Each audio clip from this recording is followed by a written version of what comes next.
Un temps de parole qui sera consacré à Elanis, qui est le délégué CGT de la Sécu. Elanis, bonjour. Bonjour. Merci d'être avec nous. 12e semaine. 70 jours. 12e semaine de grève. 70 jours. C'est tout simplement incroyable. C'est tout simplement incroyable dans l'histoire de la Sécu, je crois.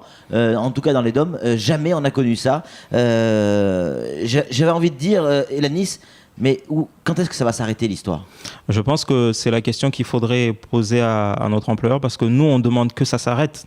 On demande que ça s'arrête. On a multiplié les tentatives plusieurs fois, rencontré le préfet pour qu'il mette fin. On a rencontré les parlementaires et on a l'impression que personne ne veut bouger un poil. Ouais. Alors on l'aura tout à l'heure, hein, Monsieur Véron au téléphone. On a reçu un communiqué de Ibrahim Kamal, je vais le lire, il fait quelques lignes. Les Mahorais bénéficiant des Evassan sont en train de mourir en France métropolitaine ou à La Réunion, faute de non-paiement des frais d'hébergement et de nourriture suite à la fermeture de la Sécu depuis 2 mois. Est-ce qu'il exagère, Kamal, quand il dit ça ? En fait, c'est une réalité, puisque en fait, depuis que le conflit a commencé, le directeur ne cesse d'interagir avec nous par médias interposés. Et à chaque fois, c'est la même phrase qu'il répète, que le travail est fait, les télétransmissions sont faites. Je rappelle que ce qu'on appelle les télétransmissions, c'est des prestations versées aux professionnels de santé. Et je rappelle que sur les 185 agents que constitue la Caisse de sécurité sociale de Mayotte, il n'y a pas que les télétransmissions. Il y a les Evassan, dont Kamal fait question, il y a l'allocation aux personnes âgées, il y a les retraites, et toutes ces prestations, aujourd'hui, on se demande comment ils sont faits. Aujourd'hui, la Caisse de sécurité sociale de Mayotte, par jour, accueille 500 personnes. Ces 500 personnes qui ne sont pas accueillies depuis 70 jours, on demande où sont devenues leurs prestations. Ouais. Alors, ce qui est extraordinaire, c'est que là, vous continuez cette grève, mais là, dans le communiqué de Kamal, on parle de vie ou de mort. Aujourd'hui, on a compris que l'employeur ne veut absolument pas appliquer la majoration d'hommes. Mais au moins, la moindre des choses, c'est qu'on se mette autour d'une table pour trouver une fin de conflit. La dernière grève qui a éclaté à la Caisse de sécurité sociale de Mayotte, elle a duré 1 mois et demi. Au bout de 1 mois et demi, ce qui a mis fin à cette grève, c'est qu'on s'est retrouvé pour écrire sur table un accord. Et cet accord qui a été signé le 14 avril n'a absolument pas été, je veux dire, justement, c'est-à-dire que les effets de cet accord n'ont pas eu lieu immédiatement. Il a fallu attendre 5 mois pour que l'accord se mette en place. Aujourd'hui, on est prêt, mais que l'employeur se mette autour d'une table, qu'on signe un accord. Si on nous dit, par exemple, qu'aujourd'hui, la majoration d'hommes sera appliquée dans 1 mois, 3 mois, on est prêt à accepter cet accord. Mais quand en face, l'employeur a carrément quitté le territoire pour refuser tout dialogue, je ne sais pas comment nous, on peut mettre fin à un conflit. Alors aujourd'hui, vous redescendez dans la rue. Alors les stratégies sont assez erratiques. On parle effectivement d'un mouvement tous les mercredis, un rassemblement tous les mercredis ou tous les jeudis, je crois. D'ailleurs, ces actions-là, tous les mercredis, on rencontre la population qui ont fait remonter ce genre de préjudice, de victimes vis-à-vis de la population. Donc, Et aujourd'hui, il y a une grève, il y a un mouvement, il y a une marche, et vous espérez avec la CAF. Aujourd'hui, la grève à la Caisse de sécurité sociale de Mayotte continue, et tous les mercredis, nous rencontrerons la population à l'assurance maladie, et la CAF, qui, elle, quand elle avait refusé de rentrer en grève, c'était parce qu'on leur avait conseillé d'attendre que la mission indexation fasse son travail. Mais au bout de 1 mois, la mission est passée, il n'y a aucun résultat. Donc la CAF a décidé, elle aussi, de rentrer en grève. On aura tout à l'heure Badria au téléphone. On espère qu'on l'aura, parce qu'on devait l'avoir la semaine dernière, on n'a pas réussi à l'avoir. Il y a des gens qui nous expliquent qu'il y a une partie du travail à la Sécu qui est fait. Quand on envoie les feuilles de maladie par la poste, elles sont récupérées et traitées. Est-ce que vous ne craignez pas qu'un jour on puisse dire mais on n'a plus besoin de la Sécu à Mayotte, on peut traiter directement par Internet, par télétransmission ? C'est pas le risque, ça ? Je pense que ce que nous revendiquons, tout le monde est d'accord pour savoir et accepter que c'est un droit qui existe dans tous les départements d'outre-mer. Donc je vois malsain l'employeur faisant démonstration que pourrait se passer de la Sécu de Mayotte en délocalisant le travail, chose qui est illégale parce que c'est une atteinte au droit de grève. On a le droit d'exercer la grève et l'employeur a aussi obligation lors d'un conflit social de négocier. Avant même d'arriver à l'exécution du préavis de grève, il a fallu qu'on négocie avec l'employeur, mais on n'a pas trouvé de terrain d'entente. Donc, il a fallu qu'on se mette en grève. Et même quand on est en grève, on voit que l'employeur refuse tout dialogue social. La preuve en est qu'il a quitté le territoire depuis 5 semaines. Samuel Baucher, le rédacteur en chef de France Mayotte Matin, a une question à vous poser, Ilanis. Oui, on a le sentiment que, au-delà d'un blocage du gouvernement, que le gouvernement se retranche sur la décision de l'inspection générale, qui doit rendre son rapport au mois de mars ou au mois d'avril.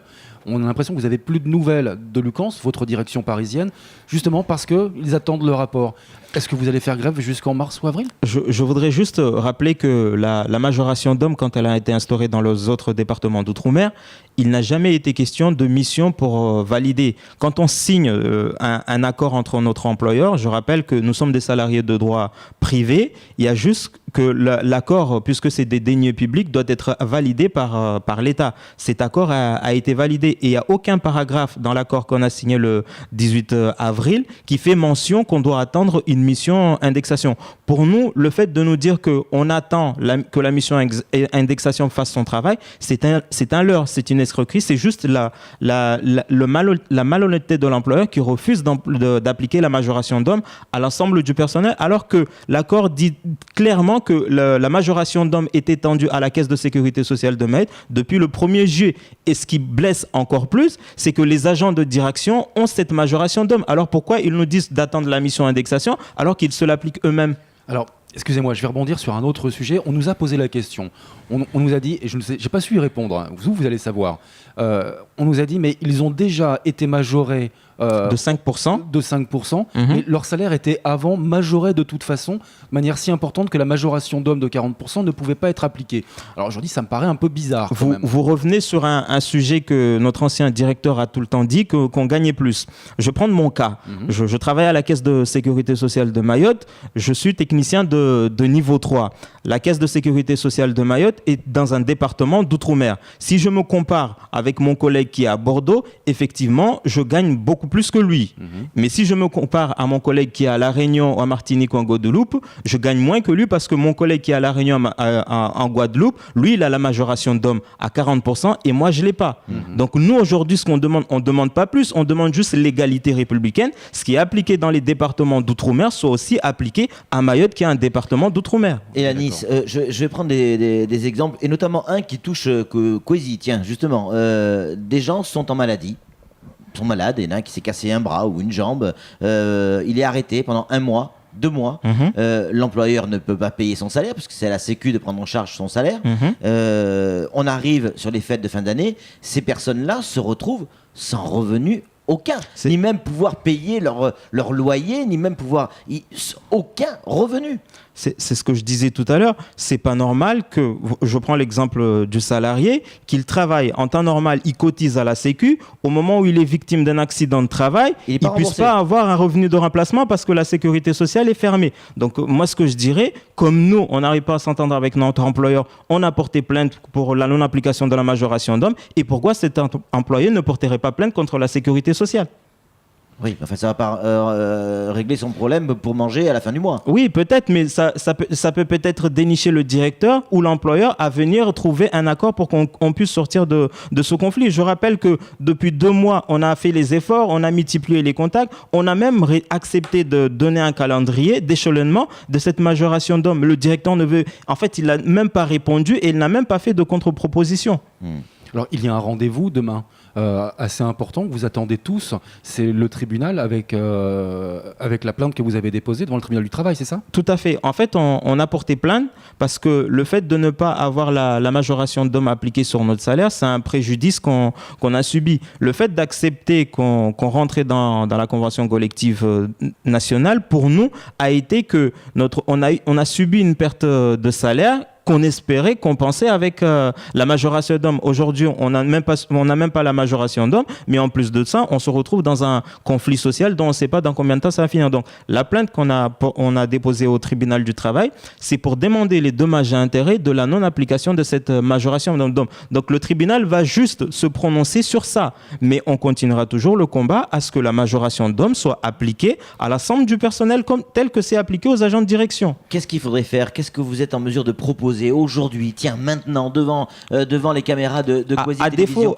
qu'est-ce que vous êtes capable de proposer aujourd'hui pour que tout s'arrête maintenant? Ça devient défaut, urgent. voilà, justement, à défaut de réponse de la part de notre employeur, je rappelle que devant l'inspecteur du travail le 22 octobre, on a remis un calendrier d'échelonnement de la majoration d'hommes d'ici 2014.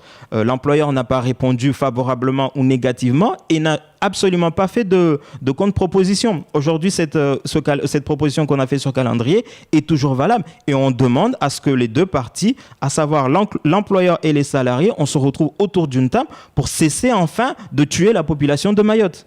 Sam? Oui, les dommages collatéraux sont en train, en effet, de se multiplier. On le voit aujourd'hui, il y a pourtant une bonne nouvelle avec les cotisations sociales des exploitants agricoles non salariés. Le décret est passé dans le journal officiel et on va devoir les prélever. C'est la sécurité sociale qui va s'en occuper. Ça commence au 1er janvier 2013. Ça ne pourra pas être fait. Peut-être que le directeur depuis Paris est en train de se mettre en place sur ça, mais encore une fois, nous ne sommes pas les seuls responsables de ce conflit. Nous sommes tous les matins à l'assurance maladie, où on espère un coup de fil de l'employeur qui nous dit on va trouver un accord, mais même ça n'arrive pas. Donc je ne sais même pas comment on peut mettre fin à un conflit sans protocole de fin de conflit. Je ne vous porte pas pour responsable. Moi, ce que je n'arrive pas à comprendre, c'est que Lucans, votre direction, ne vous envoie même pas un SMS, pas un coup de fil, pas une carte postale. Il n'y a rien du tout depuis 12 semaines. Parce que c'est ce que je dis, c'est que l'employeur, en fait, refuse totalement d'appliquer la majoration d'hommes. Alors la question qu'on aimerait lui poser, Lucans se cache derrière que c'est l'État qui refuse que la majoration d'hommes soit appliquée à la Caisse de sécurité sociale de Mayotte. À ce moment-là, je pourrais bien demander à Lucans pourquoi l'État aurait accepté d'agréer un protocole et qui refuse sa mise en place. C'est pour ça que je dis c'est encore une escroquerie, un leurre de se cacher derrière le gouvernement et dire que c'est l'État qui ne veut pas. Donc pour vous, c'est pas la faute du gouvernement? C'est pas le gouvernement qui a demandé au directeur de quitter le territoire que je sache. Non, mais pour l'application d'hommes. Si je prends l'exemple rien que de cette année, on est allé 3 fois à Paris pour demander la majoration d'hommes. On est allé en janvier, ça a été un refus total parce que pour eux, ils attendaient que l'indexation soit mise en place à la caisse à Mayotte avant d'appliquer la majoration d'hommes, alors que c'est deux choses différentes. Je rappelle que le personnel de la caisse de sécurité sociale de Mayotte est un personnel de droit privé, au même titre que la SOGEA, au même titre que la COLAS et autres. C'est-à-dire que nous ne sommes pas régis par des décrets ou des arrêtés, mais plutôt par des protocoles et des accords d'entreprise. C'est plus pénalisant pour vous d'être géré comme une entreprise privée que vous êtes? Absolument pas. Si je me compare, je veux dire, avec les autres entreprises privées ou publiques, je n'ai pas à me plaindre de mon statut. Mais malheureusement, il existe des discriminations de part et d'autre, et notamment cette non-application de majoration d'hommes. Sam? Oui, alors, on parle de l'Union des caisses nationales de sécurité sociale. Il y en a un paquet en France, notamment en Outre-mer. Et j'imagine que ça ne fait pas l'unanimité. Fatalement, au sein de cette union, il n'y a pas qu'un directeur qui doit décider. Il y a aussi des administrateurs qui sont pour cette majoration d'hommes. En fait, quand on parle de Lucans, on pourrait un peu vite caricaturer Lucans à une fédération d'associations. Lucans regroupe tous les organismes de sécurité sociale, à savoir les CEPAM, les institutions qui font le recouvrement, aussi bien la CAF. Donc, cette fédération d'employeurs a donné mandat à un directeur qui est Philippe Renard, qui a, on va dire, les pleins pouvoirs pour gérer ces deniers publics au nom de Lucans, au nom de la CAF. On n'a pas, nous, en tant qu'organisation syndicale, si vous voulez, ou personnel de sécurité sociale, accès au conseil d'administration. Nous, on accède par nos fédérations au directeur de Lucans.